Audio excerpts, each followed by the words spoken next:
Help అంటే ఏం లేదండి. వాళ్ళు నేను 1999లో శ్రీనగర్ కాలనీలో ఫ్లాట్ కొనుక్కున్నా. మా ఫ్లాట్ ఏమంటే ఒక పెద్ద ఖాళీ స్థలం ఉంటుంది. స్థలంలో ఉండేవాళ్ళు వీళ్ళు. వీళ్ళతో పాటు ఇంకా కొన్ని కుటుంబాలు ఉంటాయి. ఏం చేస్తున్నారు ఇది?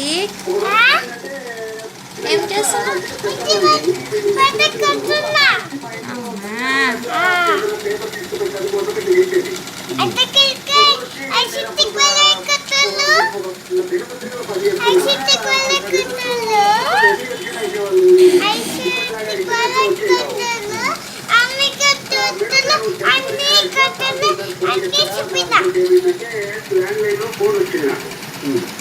అప్పుడే 10th సెకండరీ బోర్డు వాళ్ళు రిజల్ట్ ఇచ్చారు. ఆ రిజల్ట్ గురించి చెప్తే ఎవరి అమ్మాయి ఫస్ట్ క్లాస్ వచ్చిందని చెప్పిన.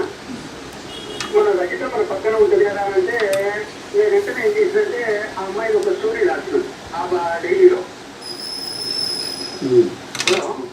చెప్పండి, వింటున్నాను. వాళ్ళ నాన్న అప్పట్లో 4 పిల్లలతో ఆయన కుటుంబం నడపలేక నేను చదివేలేనమ్మా అంటే ఆ పాప ఏం